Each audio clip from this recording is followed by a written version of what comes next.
نحمده ونصلي على رسوله الكريم أما بعد فأعوذ بالله من الشيطان الرجيم بسم الله الرحمن الرحيم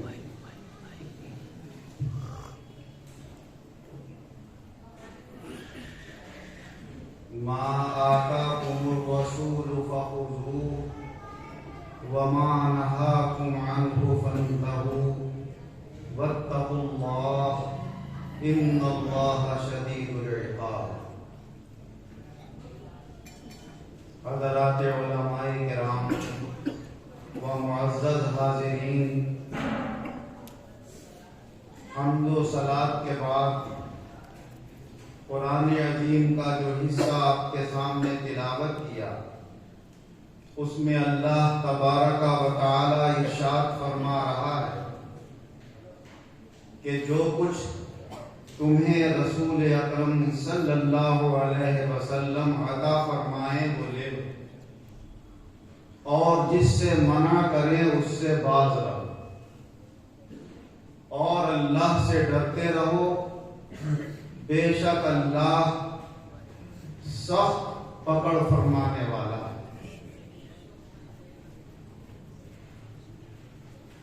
اللہ تبارک و تعالی کے کلام عظیم کا انداز ہمیں بتا رہا ہے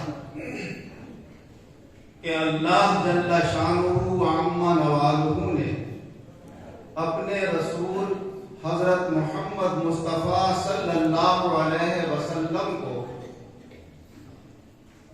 کچھ ایسی نعمتیں عطا فرمائی ہیں کہ جن کو بانٹنے کے لیے آپ نے دنیا میں بھیجا ہے۔ اسی لیے اللہ تبارک و تعالی فرما رہا ہے کہ اے میرے بندو، میں نے بے شمار نعمتیں دے کر اپنے رسول کو تمہارے درمیان جلوگر کیا ہے، یہ تمہیں بہت کچھ عطا فرمانے والے ہیں، جو کچھ یہ دیں وہ لے لو، ان کی عطا میں تمہارا فائدہ ہی فائدہ ہے، اور اگر یہ منع کرے کسی بات سے تو اس سے دور ہو جاؤ۔ اللہ تبارک و تعالی کا یہ نظام اللہ کی عطا سے لے کر آج تک یہی چلا آ رہا ہے اور قیامت تک جاری رہے گا۔ اللہ نے اپنے رسول صلی اللہ علیہ وسلم کو عطا فرمایا، اور رسول صلی اللہ علیہ وسلم نے اپنے زمانے میں اپنے صحابہ کو عطا فرمایا،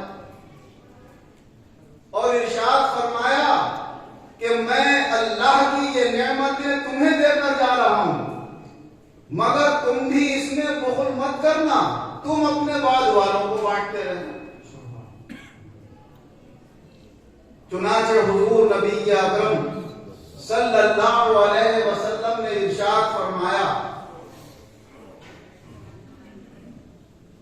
کہ جو کچھ تم مجھ سے سنو وہ دوسروں کو پہنچا دو، فَرُبَّ مُبَلَّغٍ أَوْ عَالَهُ مِنْ سَامِعٍ، بہت سے ایسے لوگ کہ جن کو میرے بات پہنچایا جائے گا وہ سننے والوں سے اس کی زیادہ حفاظت کرنے والے ہوں۔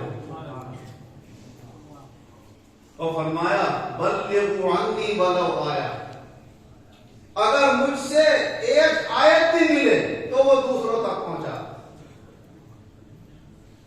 اور ایک حدیث پاک میں حضور صلی اللہ علیہ وسلم نے ارشاد فرمایا کہ جو شخص علم کی بات جاننے کے باوجود اسے چھپائے گا اور دوسروں کو نہیں بتائے گا تو قیامت کے دن اس کے منہ میں آگ کی لگام لگائی جائے گی۔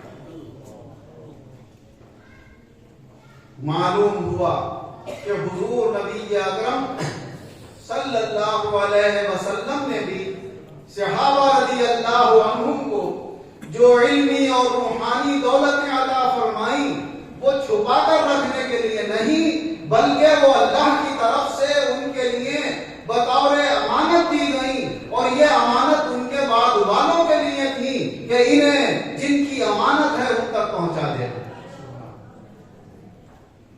حضرات صحابہ رضی اللہ عنہم نے اپنے بعد حضرات تابعین کو پہنچائیں، ان سے سلسلہ و سلسلہ حضرات اولیاء کرام کو ملتی رہی، اور ہر زمانے میں جو اللہ کا کامل ولی ہوا اس نے جس کو ان نعمتوں کا اہل جانا وہ نعمتیں اس نے اس کے حوالے کر دی اور اسے یہ نصیحت کر دی کہ تمہارے بعد جب تمہیں کوئی اہل نظر آئے تو یہ نعمتیں ان کے حوالے کر دیں۔ معلوم ہوا کہ یہ روحانیت کا، علم دین کا، ولایت کا یہ وہ راستہ ہے کہ جہاں پر اس نعمت کو نہ تو چھینا جا سکتا ہے، نہ کسی سے زبردستی لیا جا سکتا ہے، نہ اس کے لیے کوئی محنت اور کوشش ہے۔ بس جو اس کا اہل نظر آتا ہے یہ حضرات خاصان خدا و مقربان بارگاہ الہ اسے عطا فرما دے۔ مگر یہ دنیا دار سبب ہے تو اس کے کچھ نہ کچھ اسباب بھی پیش نظر ہوتے۔ ان اسباب میں سب سے بڑا سبب لینے والے کے لیے یہ ہوتا ہے کہ جس کے پاس وہ نعمت ہے اس سے حاصل کرنے کے لیے اسے راضی کرے اور اس کے سامنے وہ کام کرے کہ جس کو وہ پسند کرتا ہو، جس سے وہ خوش ہوتا ہو، تو یہ جاننے کی کوشش کرے کہ جس کے پاس اللہ کی عطا کی ہوئی امانت ہے، اگر اس امانت میں سے ہمیں حصہ چاہیے تو ہم اس کو کیسے راضی کریں؟ یہ کس بات سے خوش ہوتا ہے؟ یہ کس بات کو پسند کرتا ہے؟ شفاعت والی حدیث پر ذرا توجہ کیجیے۔ حضور نبی اکرم صلی اللہ علیہ وسلم ارشاد فرماتے ہیں کہ میرے امتیوں کو اور اپنے بندوں کو اللہ ہی تو بخشے گا، دوزخ سے بچا کر جنت میں وہی تو پہنچائے گا۔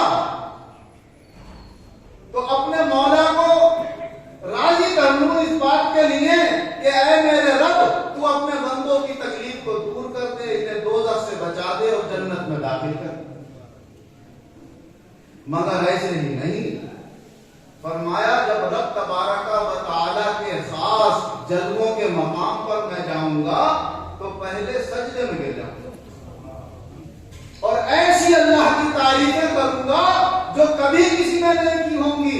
اللہ مجھے سکھائے گا کہ تم ایسی تعریفیں کرو، جب میری تعریفیں کرو گے میں راضی ہو جاؤں گا اور کہوں گا کہ مانگو کیا مانگتے، جس کی سفارش کرو گے قبول کی جائے گی، جو تم کہو گے وہ کیا جائے گا۔ تو اس میں سبب ہے ہمارے لیے، کیونکہ سلسلہ بسلسلہ سب کے پیر حضور احمد مجتبی حضرت محمد مصطفیٰ صلی اللہ علیہ وسلم ہیں، اور حضور کا پیر سوائے اللہ کے کوئی نہیں ہے۔ حضور صلی اللہ علیہ وسلم کا پیر اللہ ہے۔ تو حضور یہ بتا رہے ہیں کہ میں اپنے پیر کو اس کی پسند کے لحاظ سے پہلے راضی کروں۔ حضور جانتے ہیں کہ میرے پیر کو کیا پسند ہے، میرے مولا کو کیا پسند ہے۔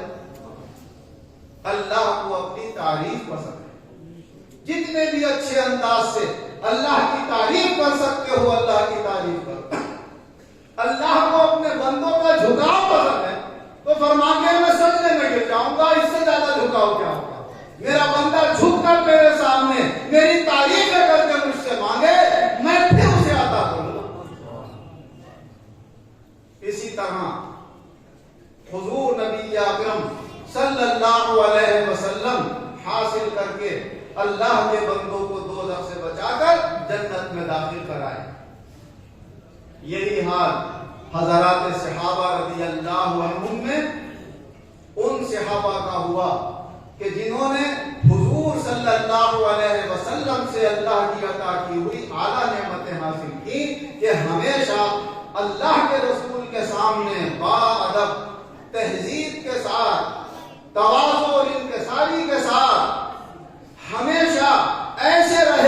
کہ کوئی بات حضور صلی اللہ علیہ وسلم کی جب ان کے سامنے آئی تو انہوں نے یہ نہیں دیکھا کہ اس میں ہمارا نفع ہے یا نقصان ہے. اللہ کے رسول جو فرما رہے ہیں اسے کیا جائے, اللہ کے رسول جو پسند فرما رہے ہیں اسے پورا کیا جائے.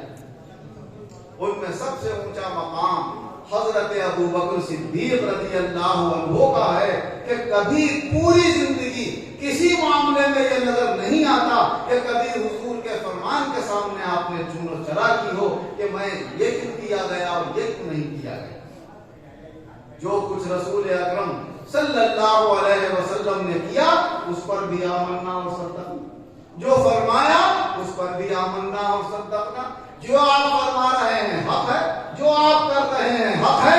اگر کوئی ذرا سارا شک اور شبہ میں نہیں پڑ رہا ہے یا کوئی بات کو سمجھ نہیں پا رہا ہے اور حضرت عمر فاروق رضی اللہ عنہ کہہ رہے ہیں کہ یہ صلح حدیبیہ اتنی دب کر کی جا رہی ہے کہ وہ کہہ رہے ہیں جو ہمارے دشمن ہیں کہ ہمارا کوئی آدمی اگر ایمان قبول کر کے تمہارے پاس آ گیا تو تمہیں واپس کرنا ہوگا, اور تمہارا آدمی کوئی تمہارا دین چھوڑ کر ہمارے پاس آئے گا تو ہم واپس نہیں کریں گے. یک طرفہ شرط حضور صلی اللہ علیہ وسلم نے مان لی. اللہ کا فرمان آیا انا فتحنا لک فتحا مبینا, اے رسول ہم نے آپ کو کھلی ہوئی فتح عطا فرما دی. جب حضور صلی اللہ علیہ وسلم یہ مبارک آیت تلاوت کر رہے ہیں تو بعض صحابہ کی زبان سے نکل رہا ہے یہ کیسی کھلی ہوئی فتح ہے, یہاں تو ہمیں کچھ اور نظر آ رہا ہے. تو حضرت ابو بکر صدیق رضی اللہ عنہ فرماتے ہیں کہ ہمارے رسول صلی اللہ علیہ وسلم جو کچھ فرماتے ہیں وہ اللہ کے بتانے سے فرماتے ہیں, اللہ کی وحی سے فرماتے ہیں, اور جو کچھ حضور کرتے ہیں وہی اللہ کا حکم ہوتا ہے. جو کچھ ہمارے نبی نے کیا یہی حق ہے اور اسی میں ہماری کامیابی ہے. ہر قدم پر حضور صلی اللہ علیہ وسلم کی پسند کا لحاظ کیا تو حضور نے کیا عطا فرما دیا. تمام انبیاء علیہ السلام کے بعد سارے ایمان والوں میں اگر سب سے اونچا مرتبہ ہے تو حضرت ابو بکر صدیق رضی اللہ عنہ کا ہے. یہ مرتبہ کس نے عطا فرمایا؟ حضور احمد مجتبی حضرت محمد مصطفیٰ صلی اللہ علیہ وسلم نے عطا فرمایا. اور یہ مرتبہ حضور کو اللہ نے عطا فرمایا تھا کہ میرے ابو بکر کے لیے میں نے یہ مقام دیا ہے, ان کو عطا کر ما آتاکم الرسول فخذوہ, جو ہمارے رسول دے دیں وہ دے. تو یہ مرتبے ان اللہ والوں کے پاس امانت ہوتے ہیں, ان کو تو دے کے جانا ہوتا. اب ہر زمانے کے لحاظ سے جیسا ان کی نظر میں کوئی بہتر سے بہتر نظر آتا ہے, اگرچہ ان کے معیار پہ پورا بھی نہ اترے تو کہتے ہیں ساتھ لے جانے سے تو بہتر ہے کہ لاؤ اسی کو دے دو, کچھ نہ کچھ تو دوسروں کو فائدہ پہنچائیں گے. حضرت سیدنا شاہ احمد علی خان صاحب رحمۃ اللہ علیہ, ان کو بھی ایسی عطا ہوئی. آپ کے پیر و مرشد حضرت شاہ امام الدین خان صاحب رحمۃ اللہ علیہ, ان کو بھی ایسی عطا ہوئی. حضرت شاہ امام الدین خان صاحب رحمۃ اللہ علیہ سے پہلے شعر کہنا نہیں آیا کرتے. تو ایک دن آپ کے پیر و مرشد حضرت شاہ درگاہی محبوب الہی رحمۃ اللہ علیہ نے فرمایا کہ بھائی امام الدین خان کچھ شعر کہہ کے لایا کر. کہا حضرت کوشش کرتا ہوں, شعر کہے نہیں لاتے. تو حضرت نے اپنے منہ کا پان نکال کر کھلا دیا, بس پان کھانا تھا. فرماتے ہیں وہ زبانیں تو ہم سے نہیں آتی تھی, ہم نے ان میں بھی شعر کہا. اردو زبان میں, ہندی زبان میں, فارسی میں, عربی میں, ہر زبان میں آپ کے شعر. اور فرماتے ہیں جب لکھنے بیٹھتا تھا تو ایسے شعر اترتے تھے کہ ایک ایک رات میں کئی 100 اشعار لکھ دیا کرتا تھا, اور پھر ان کو خود ہی جانچتا تھا, خود ہی کاٹتا تھا, اور پھر ان میں سے جو 2-4 پسند آتے تھے وہ حضرت کو جا کر سنایا کرتا. تو کسی کو کسی انداز سے، کسی کو پان کھلا کے عطا فرمائیے۔ حضرت شاہ امام الدین خان صاحب رحمت اللہ علیہ سے جب حضرت شاہ احمد علی خان صاحب رحمت اللہ علیہ بیعت ہوئے اور خدمت میں اور صحبت میں ایک زمانہ گزرتا رہا، تو پانے کے لیے اسبابی حیثیت سے جو میں عرض کرنا چاہ رہا تھا، یہ اسباب ضروری ہیں کہ ایک تو اپنے مرشد کامل کی زیادہ سے زیادہ صحبت اختیار کریں، دوسرے اس صحبت میں ادب کا لحاظ رکھیں۔ کتابوں میں یہ لکھا ہے تصوف کی کہ جتنی دیر اپنے پیر و مرشد کی مجلس میں بیٹھا رہے، اپنے پیر کے علاوہ نہ کسی سے بات کرے اور نہ کسی کی طرف نظر اٹھا کر دیکھے، بس اپنے پیر کو تکتا رہے۔ بڑے بڑے جو پیر کے آداب اور مرتبے کے لائق ہماری کوششیں ہونا چاہیے، وہ تو بہت دور کی بات ہے۔ آج کسی مرید میں صرف اتنا بھی نہیں پایا جاتا کہ وہ اپنے پیر کی مجلس کا اتنا خیال کر لے کہ میں پیر کی مجلس میں بیٹھا ہوں، نہ دائیں والے سے بات کروں گا نہ بائیں والے سے، جب تک میں پیر کی مجلس میں، ہاں پہلے اجازت لے کے جاؤں گا، اگر کوئی بات کرنا چاہتا ہے باہر جا کے بات کروں، اس سے بھی بات کرتا ہوتا، اس سے ہی بات کرتا، اس سے ہی بات کرتا ہوتا۔ کیا ہے؟ ہاتھوں میں ہاتھ کو دے دیتے، مرید تو ہو جاتے، مگر کتابیں نہ پہلے کھول کر دیکھتے ہیں کہ تصوف میں کیا نصیحتیں لکھی ہوئی ہیں تصوف کے متعلق، نہ بات کو، اور اگر پڑھ بھی نہیں تو کہتے ہیں بہت سی باتوں پہ عمل نہیں ہو رہا، اگر اس پر نہیں ہوا تو کیا ہوگا؟ کیا ہوگا؟ کیا پتا کتنی بڑی محرومی ہو، اور کر لو تو کتنی بڑی کامیابی ہو جائے۔ سب سے پہلا جو سبب ہے ان اولیاء اللہ سے پانے کا، وہ ادب اور تواضع، اور اس ادب اور تواضع کے ساتھ پھر ان کی سچی عقیدت و محبت، اور اس عقیدت و محبت کے ساتھ زیادہ سے زیادہ ان کی صحبت۔ زندگی کا سب سے قیمتی وقت ایک مرید کا وہ ہے جو اس کے پیر کی صحبت میں گزرا ہے، اس سے بڑا قیمتی وقت کوئی نہیں۔ نہ اس کے وہ وقت ہے جب تہجد ادا کر رہا ہے، نہ وہ وقت ہے جب وہ تلاوت قرآن حکیم کر رہا ہے، نہ وہ وقت ہے جب وہ نماز پڑھ رہا ہے۔ سارے اوقات میں سب سے زیادہ قیمتی وقت وہ ہے جو اس کا اپنے پیر کی مرشد کامل کی صحبت میں گزرا۔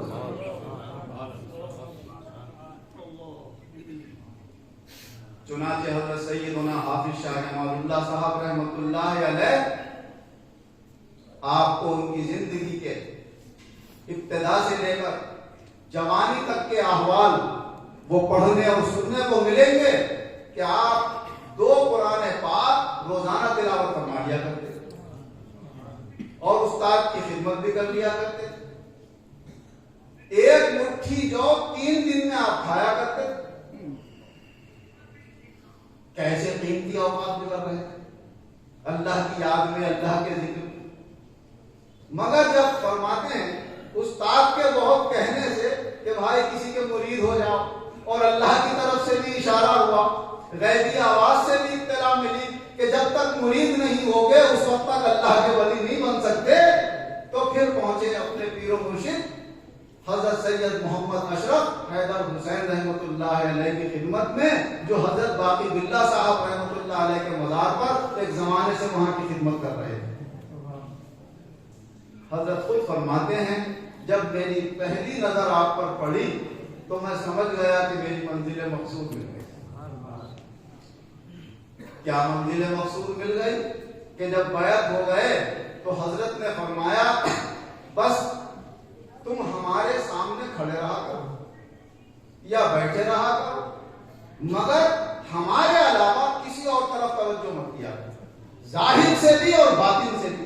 ظاہری نظر بھی ہماری طرف رہے اور باطن کی آنکھیں بھی ہماری طرف رہیں، ادھر ادھر کا خیال نہ آئے۔ فرمایا اگر خیال بھی آتا تھا تو حضرت کو سب خبر، وہ تو اندر کا بھی دیکھتے ہیں باہر کا بھی دیکھتے ہیں، تو فوراً متوجہ فرماتے تھے ارے بھائی ذرا ہماری طرف توجہ۔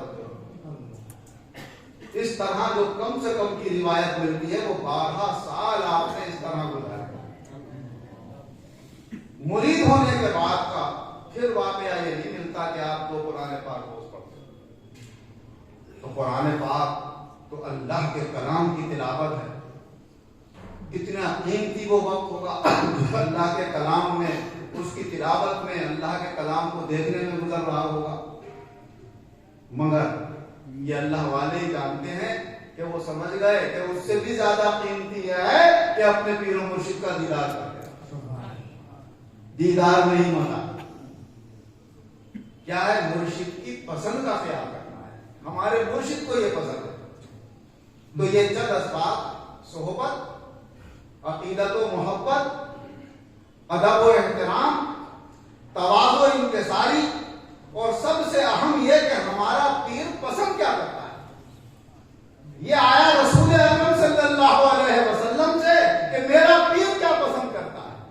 وہ سجدہ پسند کرتا ہے تو سجدے میں ہے، وہ قیام پسند کرتا ہے تو قیام میں ہے، وہ رکوع پسند کرتا ہے تو رکوع میں ہے. اور ایسے ہیں کہ دن بھر محنتیں کی ہیں، خدمتیں کی ہیں، تبلیغ کی ہے، لوگوں کے جنازے پڑے ہیں، لوگوں کے کام کرے ہیں، تھکے ہارے ہیں، لیکن پھر بھی رات کو اٹھ کر اللہ کے سامنے ہاتھ باندھے کھڑے ہیں اور اپنے مولا کی پسند کا خیال کر رہے ہیں. میرے جسم کو تو یہ پسند ہے کہ آرام کروں، روح کو یہ پسند ہے کہ نیند لے لوں، مگر میرے رب کو یہ پسند ہے کہ میں اس کے سامنے بار کھڑا ہوں، پاؤں پہ بھرم آ جائے.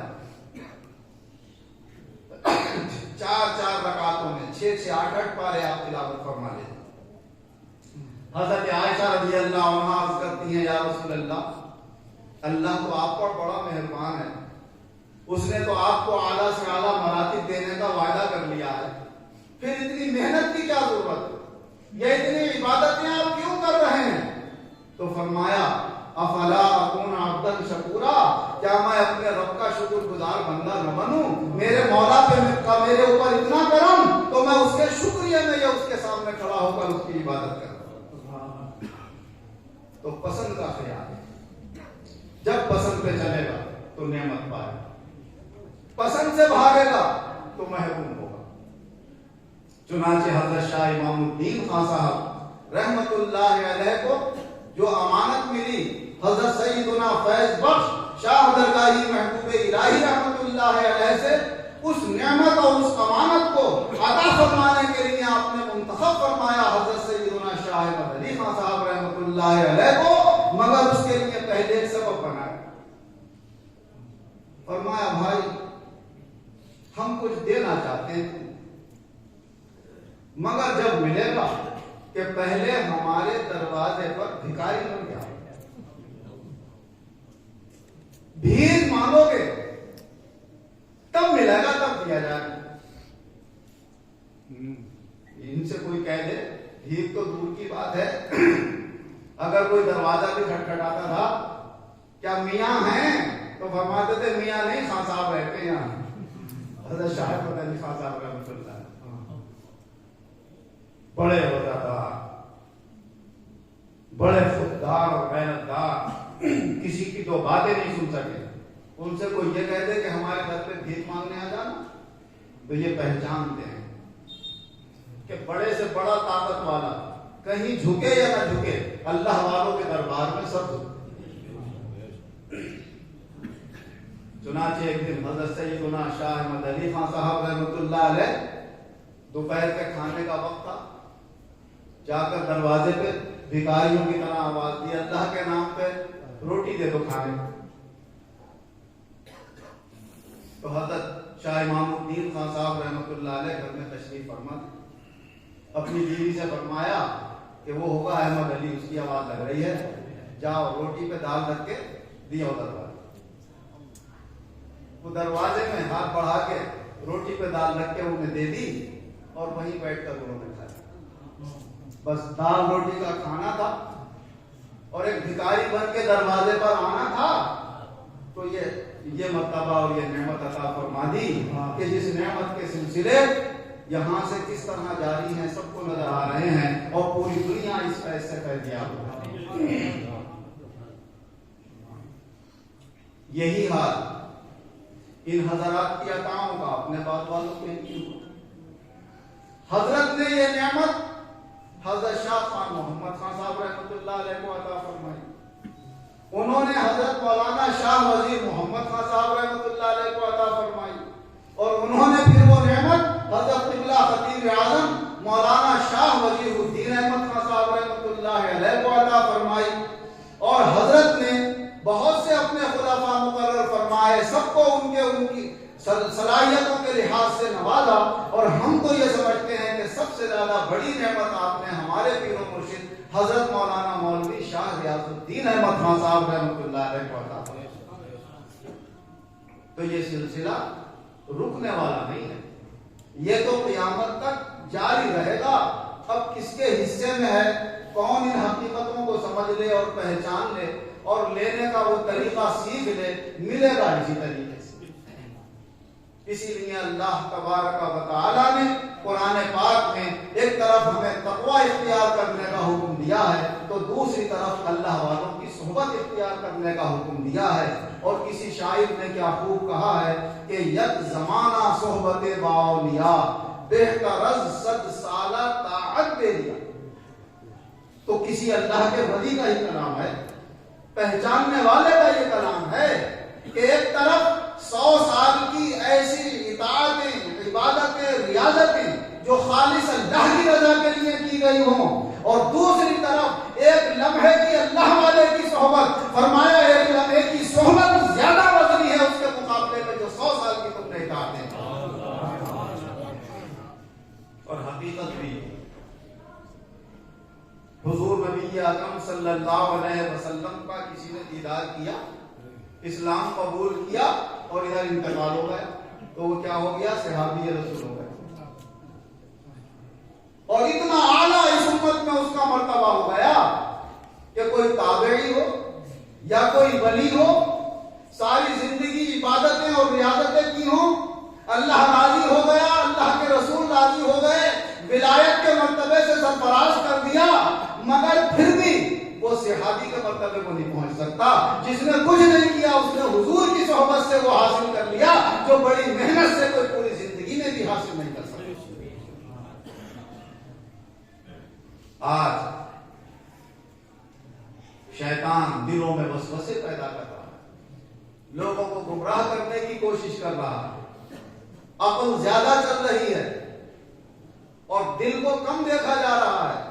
اولیاء کرام کے طریقوں سے لوگ ہٹ رہے ہیں، بڑے بڑے سمجھدار پیدا ہو رہے ہیں۔ اب نصیحتیں سننے کے لیے نہیں، نصیحتیں کرنے کے لیے سب تیار ہیں۔ موبائل کھولو تو پتہ چلے گا، جس نے کبھی الف اور الف با زبر اب کی ہجا بھی یاد نہیں کی ہوگی، اس کی طرف سے بھی کوئی نہ کوئی نصیحت پڑی ہوئی ہوگی، ایسا کرنا چاہیے آدمی، ویسا کرنا چاہیے۔ تو نصیحتیں کرنے والے تو بہت ہیں، لیکن اصل ہے عمل کرنا۔ ان حضرات صوفیاء کرام نے عمل زیادہ کیا۔ یہ مبارک مقدس مقامات وہ ہیں کہ یہاں پر تقریریں تو ایک رسم ہے، حقیقت میں تو یہ حال کی جگہیں ہیں۔ یہاں تو کیفیات گزرتی ہیں، یہاں تو خالی خاموش بھی بیٹھا رہے تو اس کے لیے ایک عجیب اللہ کی طرف سے انعام و اکرام اور عجیب سکون اور اطمینان حاصل ہوتا ہے۔ مگر ان اولیاء اللہ کی باتیں دوسروں تک پہنچانے کے لیے ان مقدس مقامات پر یہ سالانہ ایک موقع مل جاتا ہے اللہ کے بندوں کو جمع کرنے کا، اور اللہ کے بندوں کو جو اللہ کی نعمتیں سلسلہ و سلسلہ ملی ہیں وہ دوسروں تک پہنچانے کا۔ اس لیے یہاں کھڑے ہو کر کچھ نہ کچھ عرض کر دیا جاتا ہے۔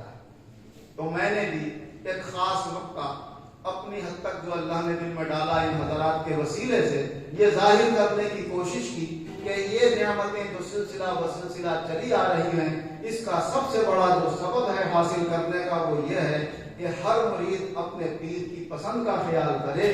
جب پیر کی پسند کا خیال کرے گا تو اللہ کی نعمتیں اس کے ذریعے سے مکمل طور پر اس کو حاصل ہوں گی، اور کوئی نہ کوئی مرتبہ اور مقام اسے اللہ کا فرما دے گا۔ اللہ جل شانہ و عما نوالہ جو ہم سے کوئی کمی کوتاہی اس میں رہ گئی اسے معاف فرمائے، اور آئندہ جو ہمارے مسلمان ان نعمتوں کو حاصل کرنے کی کوششیں کر رہے ہیں اللہ انہیں اس سے صحیح سبق حاصل کر کے اور ادب و احترام کے ساتھ اچھی صحبتوں کے ساتھ اپنے اپنے مرشدین کرام سے فیوضات و برکات حاصل کرنے کی توفیق عطا فرمائے. آمین. وآخر دعوانا